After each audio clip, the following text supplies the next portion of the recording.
What's going on, everyone? So the Dallas Mavericks firing Nico Harrison means that they are going to kind of figure out how are they going to approach just the roster construction, this team as a whole, right? They are creating some advisory. Mark Cuban has plans for this team. But the Dallas Mavericks, per reports, are expected to shop and see what they can get in return for Anthony Davis, which very likely signals a fire sale on the horizon. I think if they trade Anthony Davis, I think they'll start to sell off pieces. There's already rumors and stuff about Daniel Gafford potentially being in trades, although there were reports that, Dallas not really, kind of playing the whole like, oh, we don't want to do that yet. But that was before the Nico firing. So who knows what they end up doing. I do think if they trade Anthony Davis, then that means that they're probably going to tear it down outside of like anybody that's 23 and younger, right? Like, so Cooper Flagg, Max Christie, Derek Lively, like those guys, I think they'll stick around and they'll just kind of rebuild, retool, try to tank for another good draft pick, especially in this draft. It's expected to be a deep draft. So, I could see them maybe making some moves as we inch closer to the trade deadline. But big question I've gotten, and I've gotten it in the Nico video that I did, in the Dallas Mavericks video that I did. What about Anthony Davis returning to the Lakers, right? Should the Lakers throw their hat in the ring and try to bring back Anthony Davis? And look, I love Anthony Davis. I'm very thankful for what he did in a time where this team was kind of in, a bit of disarray, a lot of question marks. Magic Johnson ends up departing, and it's just like, LeBron ends up coming, and it's like, he has his first major injury, and we missed playoffs. It's just, there was a lot of chaos. And Anthony Davis came, and then LeBron and AD were able to win an NBA championship. And look, there are times where Anthony Davis looks like the best player in all of basketball. I don't think he's a true number one, right? He's best as like a number two type of guy. And look, Anthony Davis, I think still at his best is a top 10 player in basketball, right? He's one of the best defensive players in all of basketball. He's a guy that go get you 40, 15, and 5 on any given night with like 4 stocks or 5 stocks and all that stuff. Very few guys in the league that can do what Anthony Davis does, right? Anthony Davis, before last year, was actually incredibly healthy, but last year and this year, he has kind of struggled with injuries again. The injury bug is kind of coming into him, which, it's kind of one of those things like, would the Lakers even want to take the risk with something like that? Two, would Anthony Davis actually want to come back to the Lakers, right? Like, is that something that he kind of looks at it or does he understand like, hey, dude, we traded you for Luka, right? Like, I talked about it with like Max Christie. It's one of those things where it's like, like people have said, like if you go and trade back for Max Christie, would Max Christie want to even stay with the Lakers? Or do you have like a Dalton Connect situation? But it's like, again, we didn't trade you for peanuts, right? Like even if, Anthony Davis, like say if they did, it's like, dude, we traded you for, another top 10 player like yourself, another top player like yourself, but also, 7 years younger, right? Like, and we missed you so much and we wanted you back so much, we traded back for you, right? So I do think like, look, Anthony Davis gets it. He's been in the league, right? Like, I don't think it'd be a big deal to get Anthony Davis. Personally, though, I would stay away from Anthony Davis. And again, it's nothing specific about Anthony Davis. I just think what it would take to go get Anthony Davis, because they're going to want a nice return. They're going to sell him to the highest bidder. And there are several teams that I think I don't think he's going to get like some insane monster haul, especially unless they bring him back and he's healthy and he can prove he's healthy, but he's out of shape. And I've seen people kind of clown him for being out of shape. He's not out of shape because he just like ate bonbons and just was like chilling with his legs up. He was dealing with an injury, dealing with surgery, couldn't really play very much. He had the detached retina, all that stuff. So he wasn't able to like do basketball activities. He wasn't able to work out. He wasn't able to do anything. So he basically was just sitting around eating bonbons, kind of getting out of shape because of the injury. It wasn't just like he did that himself, right? So I think Dallas, if they want the proper return for him, they're going to have to kind of hope that he comes back, starts to get in shape between now and the trade deadline, and then he can gear up, and then maybe now you can get a nice return, which also you could argue, Anthony Davis might be cheap enough for the Lakers to actually throw their hat in the ring again, but, I see people throw out Dallas will never trade with the Lakers again. I don't ever subscribe to that. I just don't believe that. Like if every team that people said would never do business with the Lakers, never did business with the Lakers.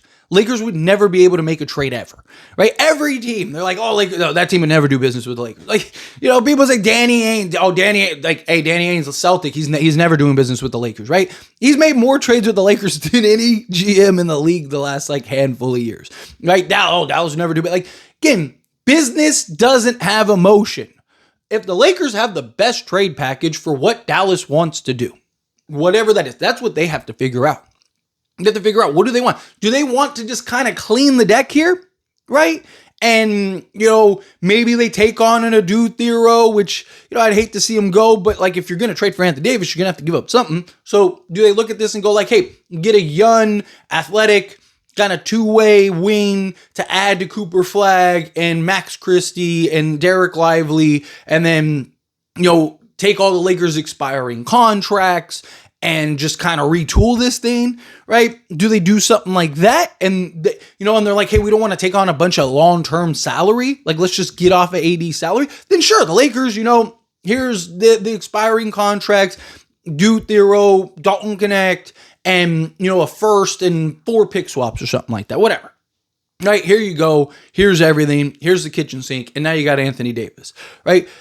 But my problem is that there's 2 major things. Remove the injuries, remove all the other noise, right? 2 things in particular. One, so what do you do with Anthony Davis and LeBron, right? So Anthony Davis wants to play the 4, right? Okay, so AD can play the 4. You have DeAndre Ayton as the 5. Ayton and AD as your, DA and AD as your 4 and 5 would be fantastic. Don't get me wrong. I'd love that, right? And so now you kind of have that double big. You can match up. You can even play AD at the 5 at times, right? He's comfortable. Play LeBron at the 4. You could do all kinds of mix and matching and all kinds of stuff like that, right? That could be a lot of fun.